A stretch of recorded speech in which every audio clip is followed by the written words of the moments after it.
Mesmo na sociedade moderna na qual vivemos, com todo o desenvolvimento do aparato tecnológico, em algumas regiões do nosso país, encontram-se trabalhadores em condições de trabalho semelhantes à do trabalho escravo.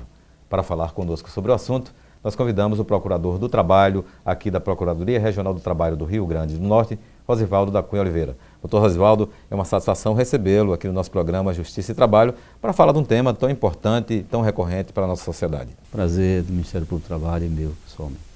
Doutor Rosivaldo, nós sabemos que a atividade é incessante pelo Ministério Público do Trabalho e por outras entidades, né, da sociedade civil, aí, no sentido de combater essas condições de trabalho análogas às condições de escravo. Como é que está a situação das atividades do MPT aqui no Estado, particularmente, com relação ao combate a esse tipo de atividade praticada tanto no meio rural como no meio urbano?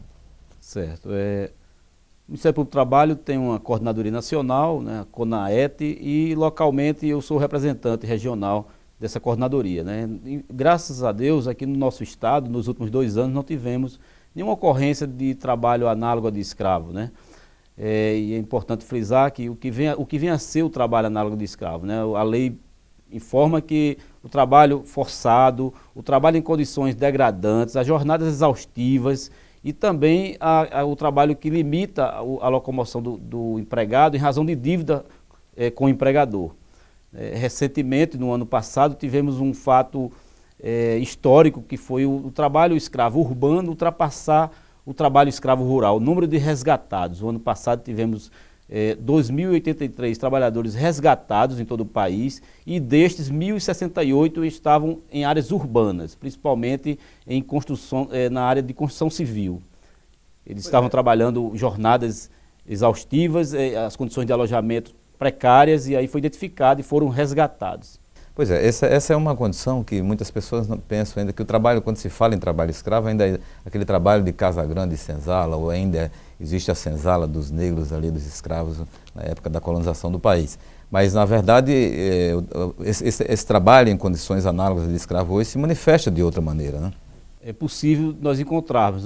Hoje, o Ministério do Trabalho e Emprego, junto com a Secretaria Especial de Direitos Humanos, divulgam anualmente a lista de empregadores que utilizam trabalhadores em condições análogas de escravo. Nessa lista, que tem hoje 569 empregadores, infelizmente temos lá constando 2 nomes, 2 empregadores aqui do nosso estado. Uma agropecuária, onde em relação a essa empresa foi feito um termo de ajustamento de conduta no Ministério Público do Trabalho, com fins a regularizar a situação, mas está lá na lista suja, que chamamos lista suja, essa lista de empregadores. E o outro é um empregador, pessoa física, que estava com essa atividade, praticando esse crime, né, com essa atividade, colocando trabalhadores em condições análogas de escravo, lá na região do Baixo Açu, numa área de irrigação que tem lá, de glebas irrigadas que o governo concede para fins de desenvolvimento da agricultura. Infelizmente foi encontrado situação e esse empregador se encontra na lista suja. Doutor Rosivaldo, para a gente esclarecer ao nosso telespectador, quais são as principais características dessas condições de trabalho, as condições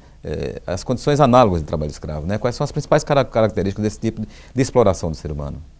Veja, eu tenho experiência prática, por 5 vezes já participei de grupos de fiscalização. Esses grupos de fiscalização móvel, ele é composto por auditores fiscais do trabalho, a Polícia Federal e o Ministério Público do Trabalho, e o que nós identificamos normalmente são trabalhadores, por vezes morando inclusive sem qualquer cobertura no mato, nem redes, em árvores, né? Por vezes eles estão dentro de uma cabana coberta por lona, onde é muito quente, onde está em risco de animais peçonhentos virem atacá-los, né? Animais tanto peçonhentos como animais da selva mesmo, na Mata Amazônica tem muito isso, ainda temos onça lá e ocorrem situações em que trabalhadores são atacados, né? E eles bebem água dos córregos, onde o gado também bebe, onde o gado também faz suas necessidades, o trabalhador faz necessidades no mato.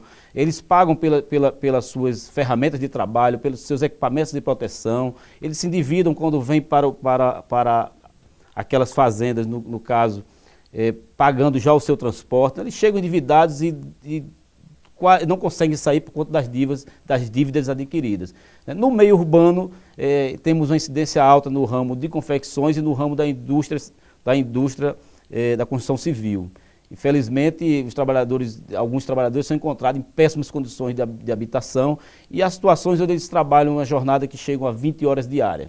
Há inclusive um fato recentemente encontrado numa grande empresa de mineração em Minas Gerais. Em Minas, essa empresa vai fazer um mineraduto entre Minas e São Paulo, e lá havia uma concorrência para quem fazia mais horas extras. Era dado até carros para aqueles trabalhadores que laboravam 20 horas diárias, e que trabalhadores foram encontrados com 90 dias sem nenhum dia de folga. Essas situações representa jornadas exaustivas e é considerado trabalho análogo de escravo. Os números do trabalho escravo no país apontam que a realidade urbana é bem mais grave do que a do campo. Como é que o Ministério Público do Trabalho analisa essa questão? O Ministério Público do Trabalho, sempre que há denúncia, né, entra com ações contra os empregadores. Recentemente tivemos condenações pela Justiça do Trabalho de grandes empresas do país, como a MRV, como a empresa da Zara, da marca Zara, salvo engano, aí do Flex, o nome da empresa.